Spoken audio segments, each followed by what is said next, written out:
The government understands the importance of proper roads and the powerful impact it has on the lives of Guyanese. This is Infrastructure in Focus, a weekly program where we highlight how the construction and upgrades of roads are improving connectivity and the lives of people.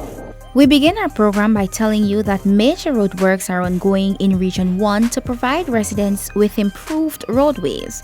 Hinterland engineer Jeffrey Walcott explains. We're doing 4 projects actually in Region 1. The two main corridors, which is Port Kaituma to Matthews Ridge. We're doing the road from the airstrip to Pittsburgh. We're also focusing on 2 projects that actually are more so within the community, which is from the township to the wharf and from Port Kaituma to Oronoque. Bridging the gap between the hinterland and the coastland is one of the main objectives of the Ministry of Public Infrastructure. In Region 1, rehabilitation of the Port Kaituma to Matthews Ridge Road, which began in May this year, is quickly progressing. Works are some 80% completed. We're doing from 34 km, right? Yeah, that's when project start. We try our best to do a better work, but just because the weather is a little bit bad, so we can't done the work too fast. We're doing in 8 inches to 10, the thickness, right, to cap the road. After we compact and so, maybe get less than 8, 7, or sometimes direct in 8 inches for the road bed.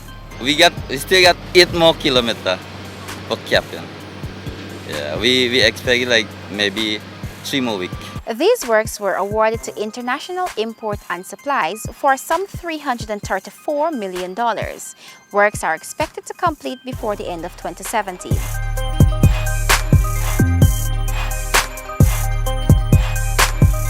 The distinction between the roads within the community and maybe the major corridors, we're looking at a rigid pavement for the airstrip to Port Kaituma.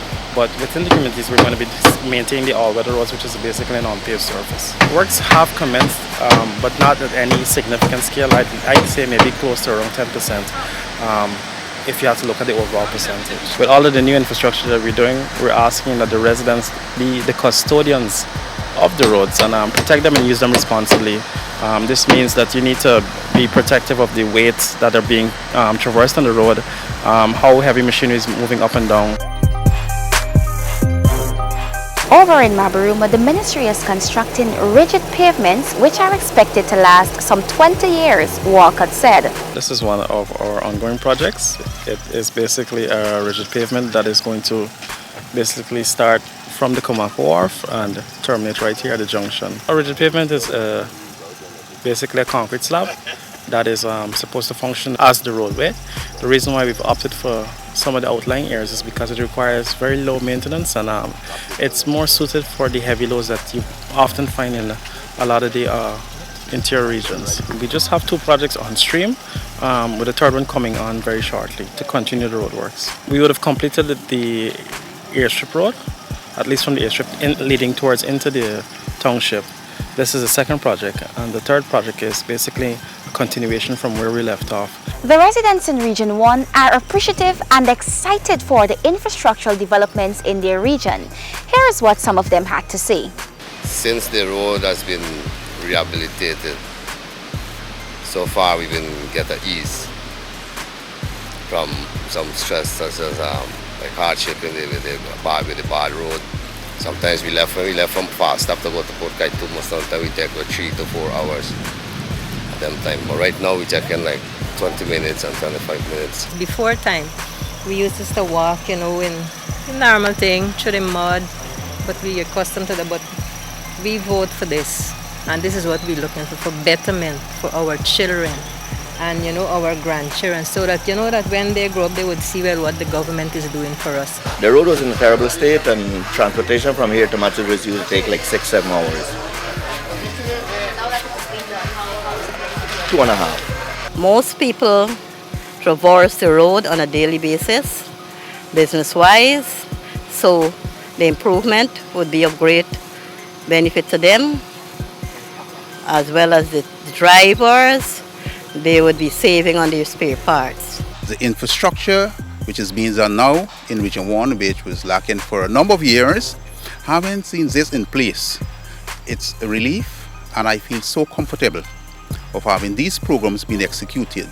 While we still have some programs where contractors were given the contract awarded to them, and they have not fulfilled such. I trust that central government will be looking at it and take a strong view for what is happening.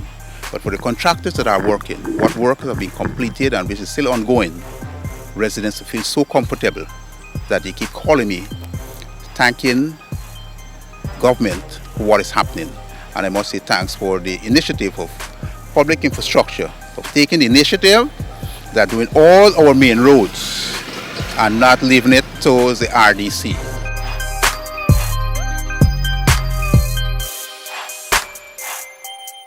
In the 2017 budget, $2.3 billion was allocated for the continuation of rehabilitation and construction of hinterland roads. Join us again next week as we continue to highlight government's upgrade project for maintenance and renewals of hinterland roads. I am Renetta LaFleur. Thank you for watching.